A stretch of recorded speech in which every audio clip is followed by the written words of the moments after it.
Good evening, everyone. I'm Sabrina Schultz. I'm Maria Andrade. And I'm Lawrence Montanaro. And we will be presenting on behalf of our group. Most of you are probably aware that according to the most recent National Climate Assessment, many more people in the US will die each year as a result of climate change. New York City is particularly vulnerable to these climate risks that will inevitably threaten the lives and well-being of its residents. So for our Capstone project, we analyzed the risks and vulnerabilities that New York City residents and existing residential buildings face in the wake of climate change, now and in the future, and we have proposed 6 resiliency strategies to address them. So you're probably wondering why our efforts are focused on existing residential buildings. Well, raise your hand if you live in an existing residential building. Exactly. Climate adaptation policies are currently focused on new development. However, more than 90% of the 1 million buildings that exist in New York City today will still exist in 2050. And most of the land use in New York City is residential buildings, which is represented on the map here in yellow. As the population of New York City continues to grow, increasing housing demands make it necessary for policymakers to adapt the aging infrastructure of our residential buildings. So we began by looking at the climate projections for New York City. As you can see, the mean annual temperature, number of heat waves per year, precipitation, and sea level are all expected to increase by 2050 and even more so by 2080.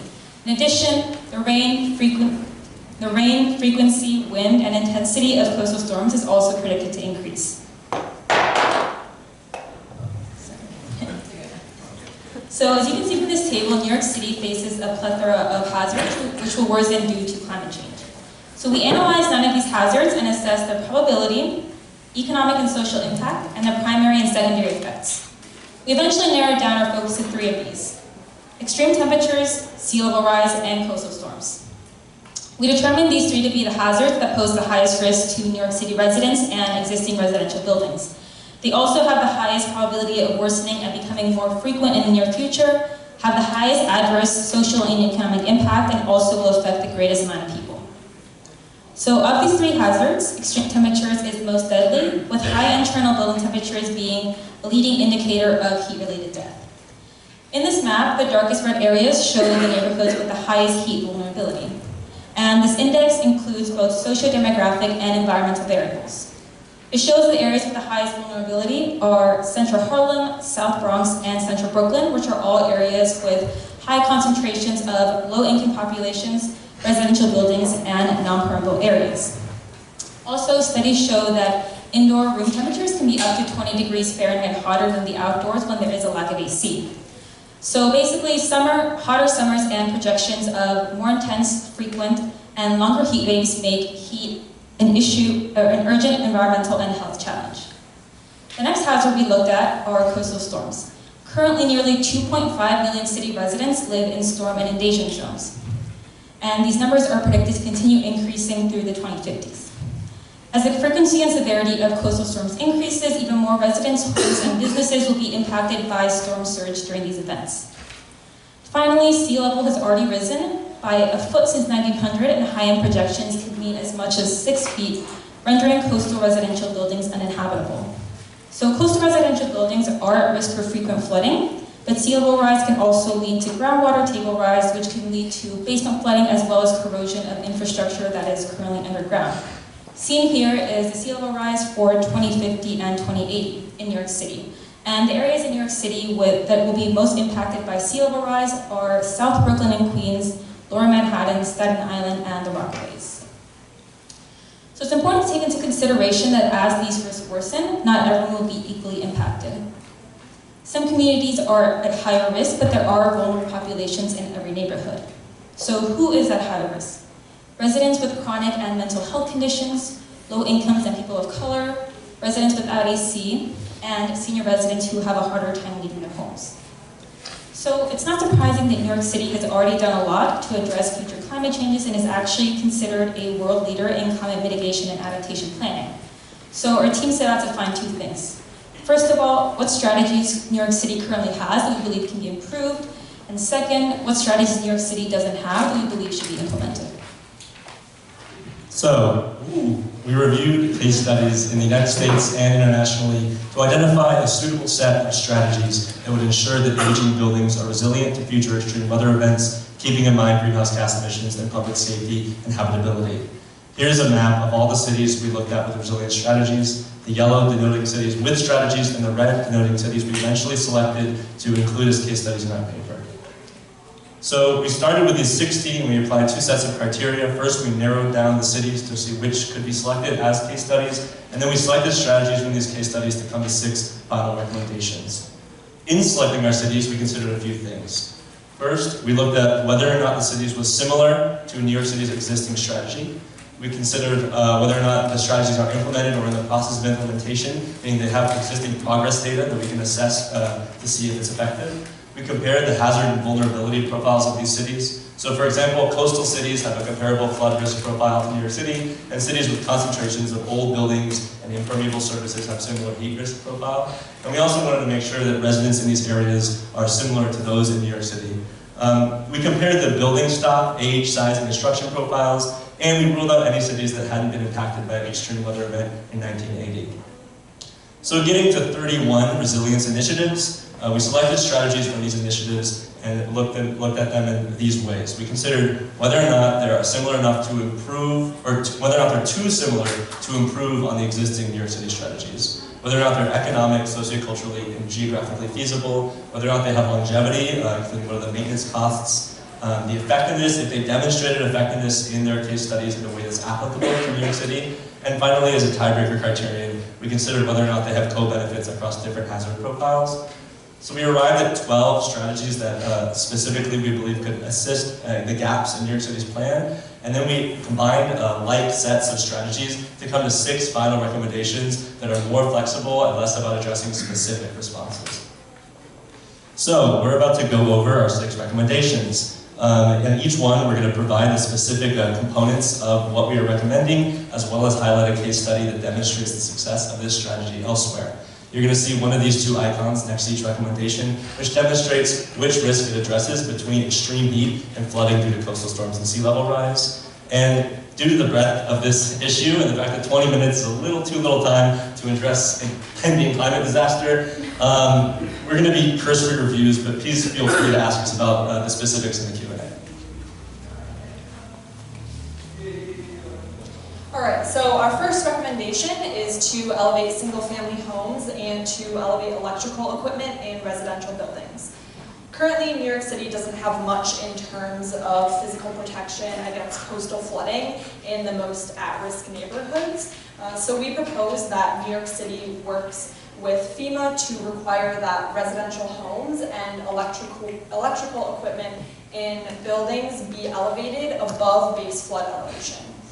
Base flood elevation are the flood levels that have a 1% chance of occurring any given year, and that means that it has a 26% chance of happening over the lifetime of a 30-year mortgage, just to put that into perspective. And because this mandate will take time to be implemented, in the meantime, we also recommend requiring that homes that are renovating more than 20% of the home's value and homes that require a city permit or city inspection also be elevated in the meantime. So as you can imagine, elevation is costly. So in order to finance this, we recommend that New York City works with the National Flood Insurance Program to release resilience bonds. A resilience bond leverages prospective insurance costs or savings to implement these building retrofits that reduce a building's risk profile. And so in this case, the sponsor would be the National Flood Insurance Program, the issuer would be an investment bank, for example, and the investor would be an institutional investor such as the hedge fund. New Orleans is an example of an area that faces frequent flooding. Hurricane Katrina devastated the coast of Louisiana in 2005, And so as a result, Louisiana implemented the Louisiana Uniform Construction Code, which required that rebuilding be above base flood elevation levels. And the success of this program was seen in 2012 after Hurricane Isaac hit the coast of Louisiana, and the buildings that were rebuilt under FEMA's guidelines faced significantly less damage compared to the others. So while mandating elevation may seem bold and costly, damage to electrical equipment and homes can cause power outages that have been proven to cause deaths during severe storms. And with financing through resilience bonds and proven success in other cities, this is a very possible strategy. Our second recommendation is to expand New York City's retrofit accelerator programs. Currently, this program was created to incentivize building retrofits, such as ventilation and electrical upgrades, in order to meet New York City's greenhouse gas reduction goals. And many of these retrofits have resiliency co-benefits as well. However, this program only covers buildings that are larger than 50,000 square feet, which is not, this does not include over 90% of the residential homes and buildings in New York City. An additional program, Community Retrofit NYC, does support retrofits for smaller homes and buildings. However, as of now, it's only targeting central Brooklyn and southern Queens. So this is why we propose to expand New York City's retrofit accelerator programs to all residential buildings and to prioritize climate vulnerable neighborhoods. Form New Zealand, which was implemented in 2009, is an example of where retrofits for all residential homes, regardless of size, can be very successful. This program was implemented to improve both energy efficiency and cold-related mortality in New Zealand. So anyone living in New Zealand was able to receive subsidies for retrofits, and when considering both the energy efficiency savings and the health benefits among vulnerable populations, after the cost-benefit analysis, it suggested that this program would have a net benefit of over $1.2 billion. So while cold-related mortality is not as big of an issue in New York City as it is in New Zealand, these retrofits, such as improving a building's insulation, can also reduce heat-related death in New York City. And expanding the accelerator will improve New York City's greenhouse gas footprint and protect the most vulnerable populations from current and future climate hazards. So there are about 350,000 buildings in New York City that don't have full access to AC, and outdated electrical infrastructure makes it really challenging to update cooling technology because it can't support that much drain on the system. So we recommend the creation of an interagency working group that works to ensure that cool spaces are provided in overheated building stock. So the first task of the working group is to define what it means to be an overheated building, because that isn't defined, and before we do that, not a lot of meaningful legislation can be made to address this public health issue.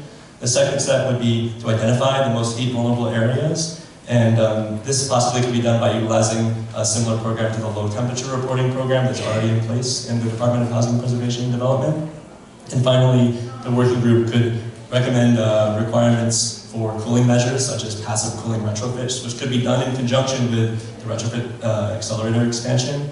You can see an example of passive cooling retrofits here. It essentially entails improving envelope efficiency and improving ventilation systems to make sure that homes stay at a more neutral temperature during hot and cold spells. And for homes that this is an infeasible retrofit because of the costs, the working group could also recommend that the property owner has to have a cool room or an on-site outdoor shaded area with assistance to residents who would need help getting to these areas. So the question of what is overheated is hotly debated, and there are differing opinions on this. So in 2015, the Building Performance Institute in Europe did a review of 8 countries and found that 5 of these countries had maximum temperature thresholds for indoor temperatures during development. And so that they averaged around 26 degrees Celsius, which is 79 degrees Fahrenheit, which isn't that high, but this is defined as a temperature threshold over a period of time. So for example, London says that 1% of the annual occupied hours in bedrooms cannot exceed this threshold because the biggest killer is extended exposure to heat over time. So defining temperature is the first step, but then legislating and enforcing cooling measures is difficult. However, Toronto is blazing a trail in this regard. You might not think of Toronto as a hot place, but the city's aging building stock results in high indoor temperatures, and you can see even people on Reddit are complaining about this kind of thing. So in 2015, the Toronto Medical Officer of Health recommended setting 26 degrees Celsius as the maximum internal temperature beyond which on-site cooling centers must be provided. And today, Toronto has a multidisciplinary working group assessing the feasibility of this as well as cooling retrofits for existing buildings.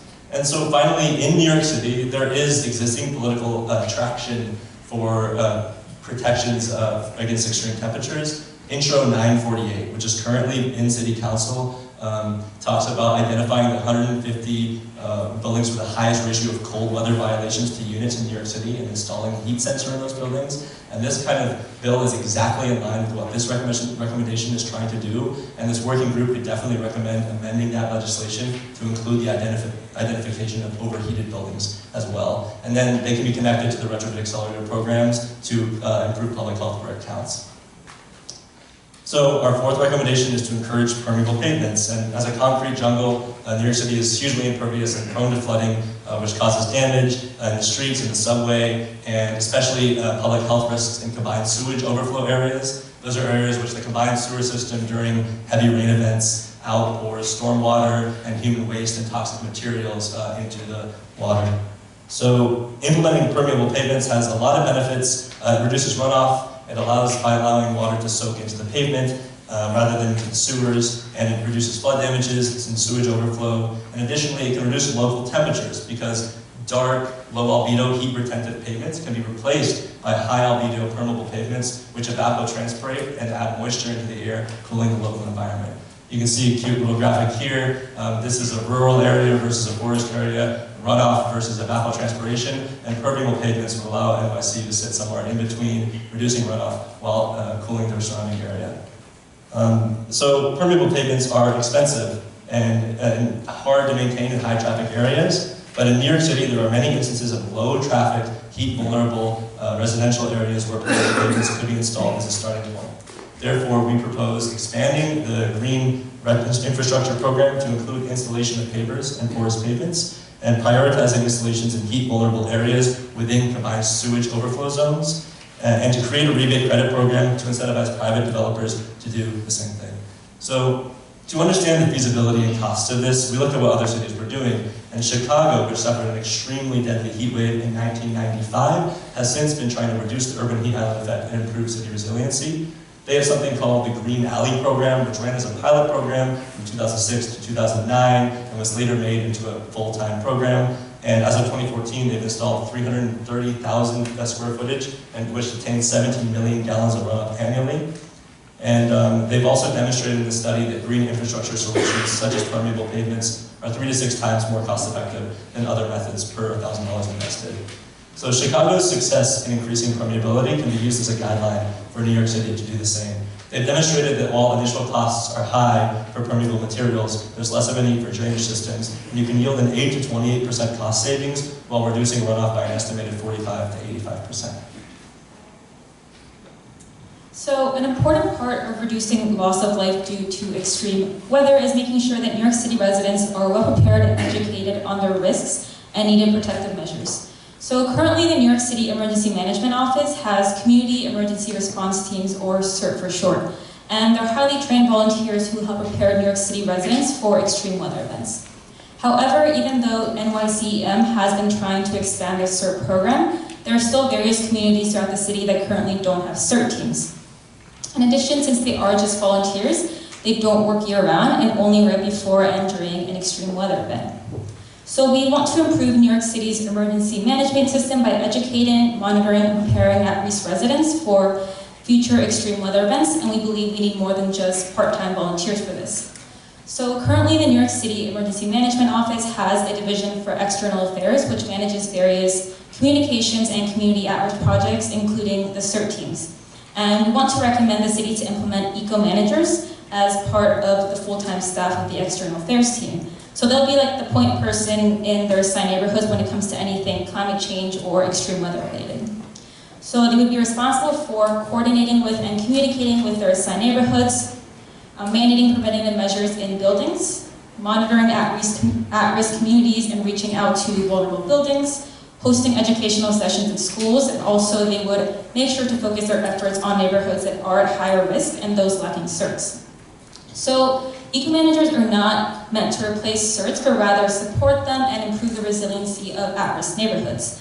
And they can be funded for by federal disaster management, government grants, and in addition, as part of NYCM full-time staff, they can also be a part of the city's budget.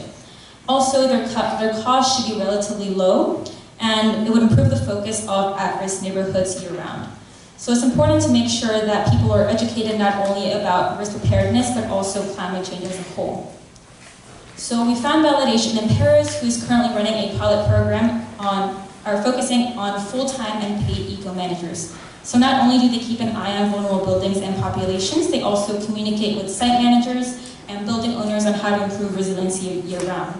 And the main takeaway from this case study was that they are full-time paid city workers rather than just part-time volunteers. So our final recommendation is improving New York City's alert system for extreme weather.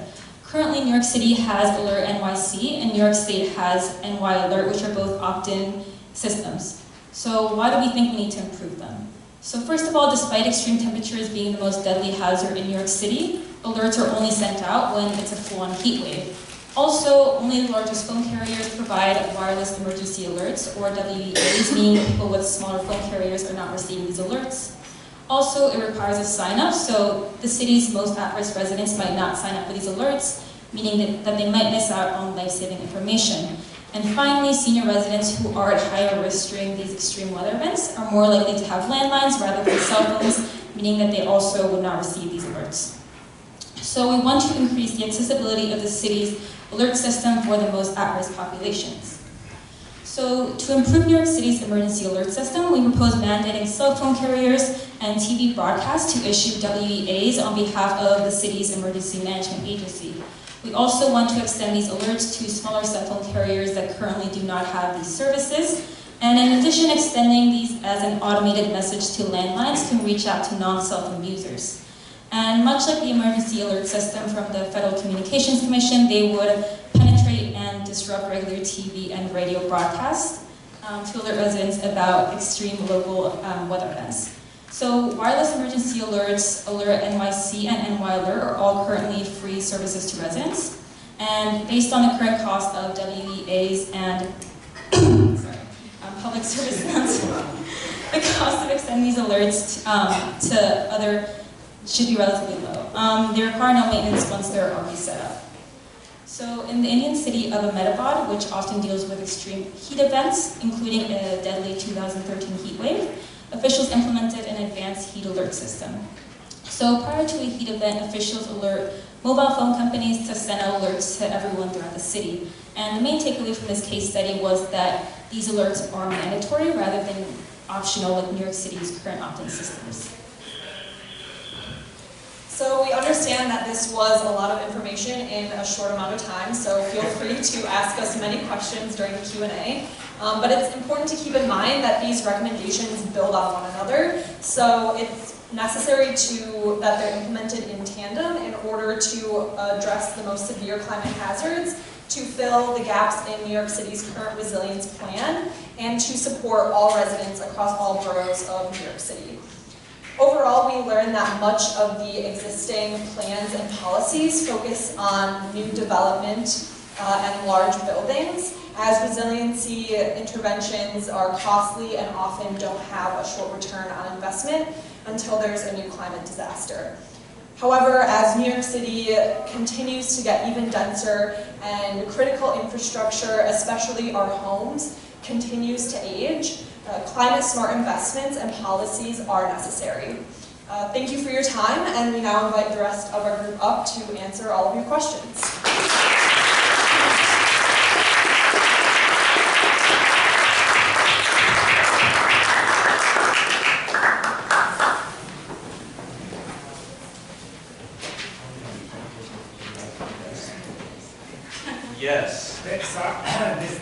not really a question, but I just wanted to point out that you quoted the warm-up New Zealand program. I just want to mention that it's currently being run by a graduate of our NYU who actually worked in our office and is now the deputy.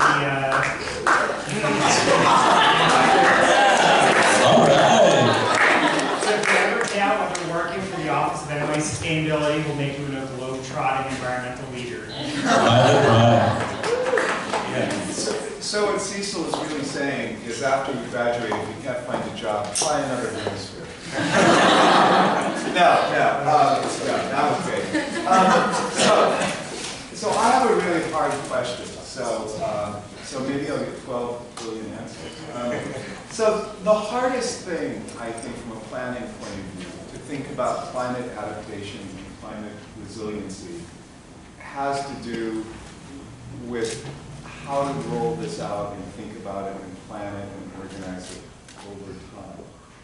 So if we were today sort of instantly do an incredible infrastructure project that in 10 years would make New York City climate resilient up to 2100, arguably that would be a bad investment because we would be spending today's dollars to compensate for damages that will only happen 100 years in the future. And some of those dollars could better be spent on other investments today. On the other hand, the worst thing we can do is to be one disaster behind. So we're making ourselves resilient and adapting to the disaster that we just had, constantly being clobbered by the next disaster. So we're spending all the money, but we're actually still getting all the damages. So you've laid out this really, really nice and very ambitious and really interesting comparative account study of how to do resilience and adaptation. And I wonder just now, zeroing in on New York, whether you really thought about the time dimension and about rolling these things out. Are we doing a good job? Are we hitting the right time scale that we should be on? Are we behind? Are we too early? What should we be doing, maybe next? And, what's the priorities? So just whatever your thoughts are on that question. If it's the sacrifice. I can talk a little bit about it, I guess. I'm holding the mic, so. It's like holding the bag. I think that is a really challenging question, and I think that's part of what made doing this so challenging.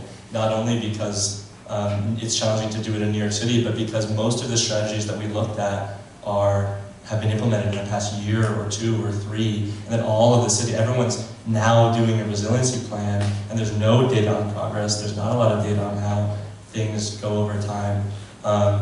So we didn't talk a lot about the kind of temporal profiles of our recommendations and how they line up, but I think we did our best to create a portfolio of recommendations that are filled with things that can work as stopgaps and things that can work to reduce damage in the short run.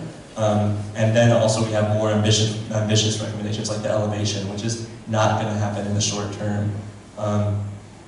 So things like the extreme heat temperature threshold, mandating a cooling room is something that Toronto is looking at as a stopgap until, we can do a complete full retrofit program. But the idea is that we're kind of kicking the can a little bit on picking the numbers because we can't do a full cost assessment in New York City, but saying let's have this working group say this is what we're going to do for buildings that can't do this right now to reduce lives lost, and then try to attempt to have long-term goals with the retrofit accelerator, with the home elevation, stuff like that.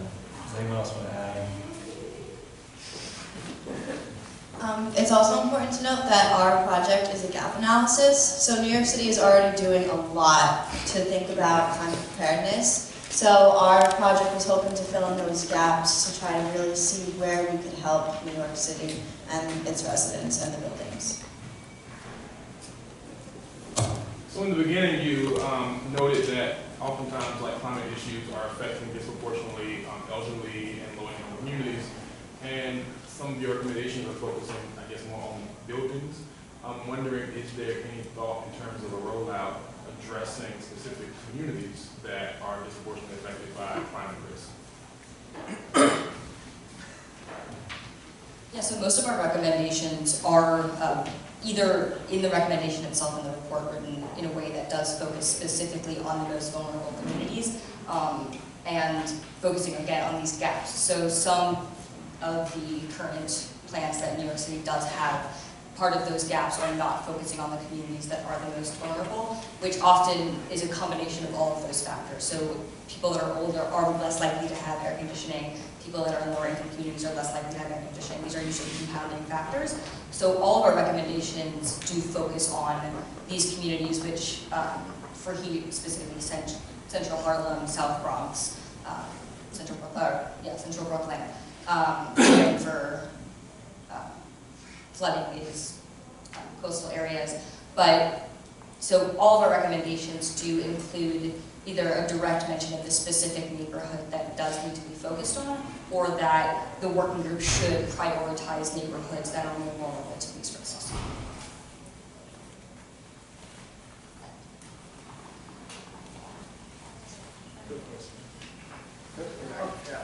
The New York City Council has a committee, the Environmental Committee, whose chair is Costas Costanides. I was wondering if you had any contact with him, and if you have or have not, that you should present to him. Because he's there all alone. I mean, he could, he's not. Wow. Maybe I should have answered. So to answer that, we did not reach out to him. However, the way in which we presented our report, it's supposed to be like a policy memo. So the way in which the ultimate goal would be to present it to either a government like agency, the New York Emergency Department, Emergency Management Department. So these are recommendations that are focused and geared more towards government agencies that would then be able to implement them. So we did not reach out to him. However, that's a good idea. Maybe we should. Because last week he was presenting to the council recommendations on 2 city laws for green building technology, and yeah, I think he'd love to hear from you guys. Cool. Thank you. Time for one more question.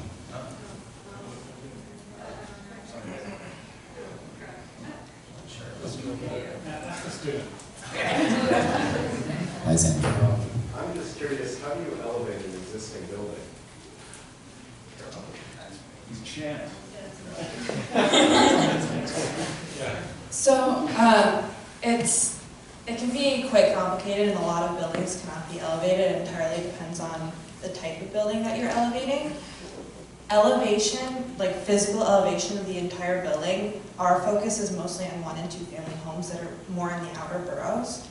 And then in, for example, in Manhattan, where you pretty much can't find that at all, and like, you know, in the financial district, that kind of area, we're suggesting more elevating essentially equipment instead, because it's not feasible to elevate those buildings.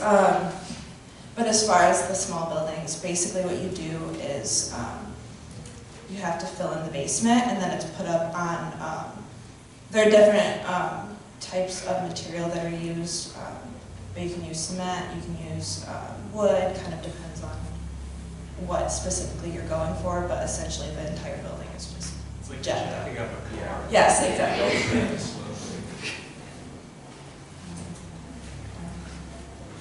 All right. Thank you.